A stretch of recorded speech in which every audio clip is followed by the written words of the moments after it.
మనం పెళ్ళైనప్పటి నుంచి చూస్తున్నాను. తెల్ల దుప్పటి పక్క ఎంత ఓపిగ్గా వేస్తున్నావు లక్ష్మి. నీకు రహస్యం చెప్పనా?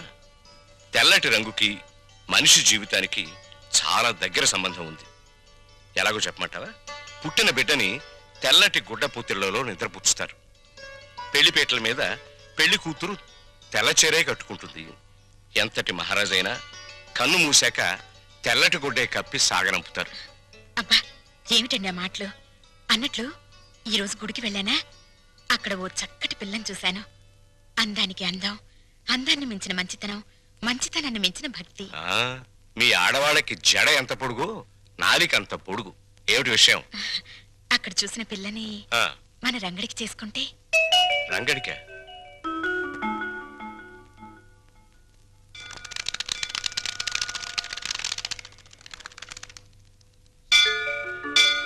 లక్ష్మి, నువ్వు చెప్పిన పిల్ల ఎక్కడ కనిపించదే? మెట్లన్నీ కడిగేస్తున్నాయిగా, బహుశా గుళ్ళోకి వెళ్ళిందేమో. పెళ్ళైన కొత్తలో మనం పిల్లలు కావాలని మొక్కుకోవడానికి గుడికొచ్చేవాళ్ళం. ఇప్పుడు కోడలు కావాలని వెతుక్కుంటూ వస్తున్నాం. నమస్కారం. నమస్కారం. నమస్కారం. నేను చెప్పానుగా, ఆ పిల్లకి అక్క మా వారు. నమస్కారం. నా పేరు వందన. బొమ్మన చందన మా చెల్లెలు. ఇది ఎక్కడ కనిపించదేమ్మా?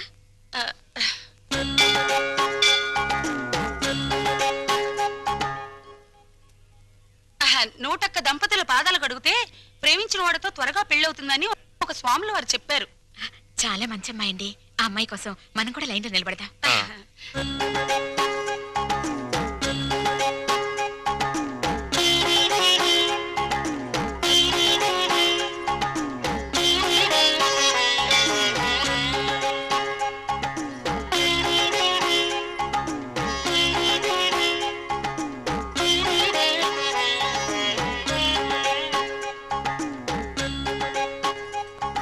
శీఘ్రమేవ కళ్యాణ ప్రాప్తిరస్తు. మీరా? నమస్కారం అండి. ఈ ఉంగరం నేను ప్రేమించిన అతను తొడిగిన ఉంగరం. అతని పేరేమిటమ్మా? పెద్దవాళ్ళ అనుమతి లేకుండా పేరు బయట పెడితే ఆయన నల్లరి పెట్టినట్టు అవుతుందేమోనండి. జింగిల్ జింగిల్ జా. జింగిల్ జింగిల్ జానా? అదేం భాషమ్మాయి? అది ఆయనకి నాకు ఉన్న ప్రేమ సంకేతం. లవ్ కోడట. ఏమిట్రా నువ్వే పెట్టుకుని తింటున్నా? ఆకలేసిందమ్మా. చెప్పండి. ఏంటా సైకిలు? అదే ఏం లేదురా, భార్యాభర్తలు అలా సైకిల్ చేసుకుంటే ఇంట్లో శుభకార్యం జరుగుతుందని మా నాయనమ్మ చెప్పింది. పాయింట్ రన్న. నిన్న గుళ్ళో ఏంటమ్మా, దేవుణ్ణి పోలీసులు అరెస్ట్ చేశారా? అంత నవ్వే జోక్ కాదు, పాయింట్ రానా. అక్కడ ఓ అమ్మాయిని చూసాం, ఎంత బాగుంటుందో. అలాగా? పూజలు వ్రతాలు తప్ప ఆ పిల్లకు ఏమీ తెలియరా? ఇంకే భద్రాచలం సన్యాసుల మఠంలో చేరమనండి. అది కాదు నాన్న, ఆ అమ్మాయి మాకు నచ్చింది. అన్ని విధాలా నీకు తగిన పిల్ల, అందుకని. నీకెన్నిసార్లు చెప్పానమ్మా పెళ్లి సంగతి నా దగ్గర ఎత్తద్దని. రే రే రే, కాస్త నా మాట వినరా. నే వినను నాన్న. బెల్లం ఉంటే చేమలు, బెల్లం ఉంటే చిరాకులు తప్ప. బరువులు బాధ్యతలు మోసేవాడు సుఖాలకు దూరంగా ఉండాలి. గాలిపటంలా ఎగురుతూ ఈ చెట్టుకో కొమ్మకో తగిలి చిరిగి చితికిపోవాల్సిన నన్ను ఆదరించారు, అన్నం పెట్టారు. రంగా, ఆ రుణం తీర్చుకోవాలిగా అమ్మా. ముందో ఇంటినో దారికి తేవాలి. నా తమ్ముళ్ళు చెల్లెలు పిల్లల్ని కంటే వాళ్ళని ఎత్తుకోవడానికి ఒక మనిషి కావాలిగా. అప్పుడు చేసుకుంటా పెళ్లి. అంతేనా? అంతే. ఉంగరం అయితేరా? ఉంగరం పోయిందా? ఎవరికైనా ఇచ్చావా? ఇచ్చే ఉంటాడు. జింగిల్ జింగిల్ జా. జింగిల్ జింగిల్ జా. ముత్యమంతా పసుపు ముఖమంత ఛాయ, ముత్తైదు కుంకుమ బ్రతుకంత ఛాయ.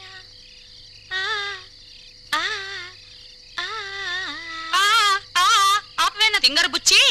ఆ రంగా రింగు హిస్టరీ వాళ్ళ పెద్దవాళ్ళ దగ్గర టంగు జారేవు కదా, మన ఇద్దరి మీద చేయి జారడానికి వస్తాడేమోనని. వస్తే రాని, అతన్ని ముగ్గులోకి లాగడానికే కదా ఈ ముత్యాల ముగ్గు ప్రాక్టీసు.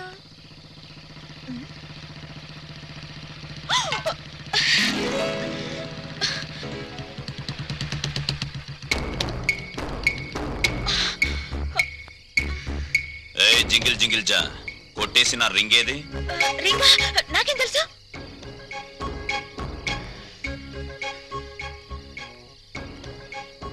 మర్యాదగా వేలుకున్న రింగ్ ఇస్తావా లేదా?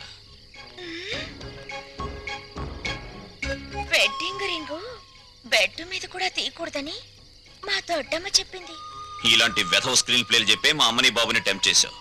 వాళ్ళు ప్రొడ్యూసర్ డైరెక్టర్లు అయిపోయి పెళ్లి సినిమా తీసడానికి రెడీ అయిపోతున్నారు. మంచిదేగా, పెద్ద హిట్ అయిపోద్ది. నేను చక్కగా తణుకులో సంబరం చేసుకోవచ్చు. పిచ్చి వేషాలు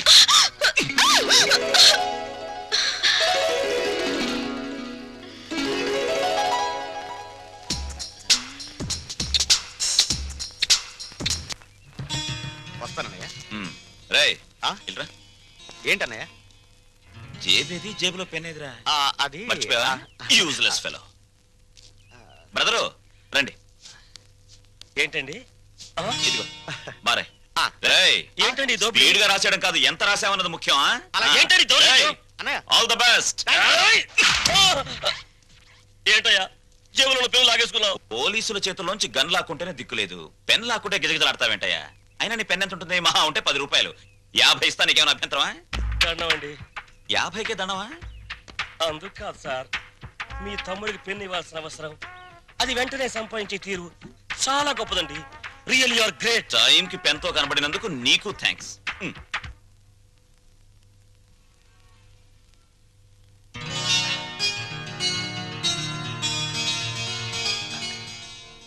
ఏమిట్రా? జగన్నాథరావు గారు వచ్చారమ్మా. జగన్నాథరావు గారంటే? జగన్నాథరావు గారంటే జగన్నాథరావు గారమ్మా. అదే ఎవర్రా? లలిత వాళ్ళ నాన్నగారు. లలిత? లలిత ఎవర్రా? జగన్నాథరావు గారు అమ్మాయి అమ్మా. తప్పుకో. చాలా సంతోషం, కూర్చోండి. థ్యాంక్స్. మీ గురించి నేను చాలా చాలా విన్నాను. నా గురించి ఎక్కువ చెప్పుకోవటం బాగుండదు, కానీ మీతో కొన్ని విషయాలు చెప్పక తప్పదు.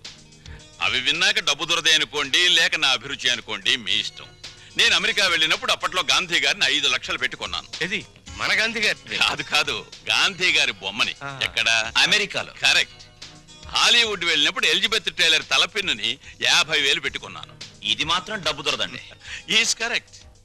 ఇలా వింత వింత వస్తువులు, విచిత్రమైన వస్తువులు కొనడం నాకు సరదా. అందుకే మీ దగ్గర యాంటిక్ వాల్యూ ఉన్న కుర్చీ ఉందని తెలిసి అది కొనాలని వచ్చాను. ఆ కుర్చీనా? అదే, ఎంత కావాలో చెప్పండి, ఇవ్వటానికి నేను సిద్ధం. చూడండి జగన్నాథరావు గారు, ఆ కుర్చీ మా ఇంట్లో తరతరాలుగా ఉంటుంది. మా ముత్తాతలు ఆ కుర్చీలో ఊగారు, నవ్వారు, నవ్వించారు, మనవాళ్ళు నాడించారు, మనవరాలకు జోలపాడారు. మా నాన్న ఆ కుర్చీలో కూర్చుని రే అని పిలిస్తే 10 తరాల గొంతులు మాకు వినిపిస్తాయి. అయినా రఘురామయ్య గారు, అతనిది కొత్త నోట్ల పెళపెళ్లాడే వయస్సు. ఏదో అంటాడు, మీరు కాస్త ఆలోచించి. క్షమించండి, ఈ ఇంట్లో నా మనసు రంగడి మాట ఒక్కటి. బ్యాంకు బ్యాలెన్స్ ఉన్నవాడు కాదు, మనసులో మంచితనం అనే బ్యాలెన్స్ ఉన్నవాడే నిజమైన ధనవంతుడని అర్థమైంది. వస్తాను. Just minute. జగన్నాథరావు గారు, మీరు వచ్చింది కుర్చీ కొనడానికి కాదు అనిపిస్తోంది. మీరేదో దాస్తున్నారు. పర్వాలేదు, చెప్పండి. మీ అబ్బాయి రాము ఇతనే కదూ? అవును. నా ఒక్కగాను ఒక్క కూతురు మీ వాడు ప్రేమించుకున్నాడు.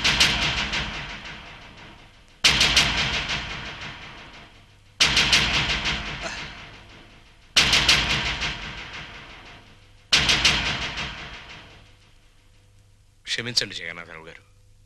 ఇన్ఫ్యాక్ట్ వాళ్ళ ప్రేమ వ్యవహారం నాకు తెలియదు.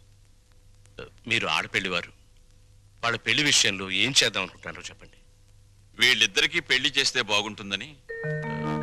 తప్పకుండా జరిపిద్దాం. కానీ ఒక్క విషయం. ఏమిటి?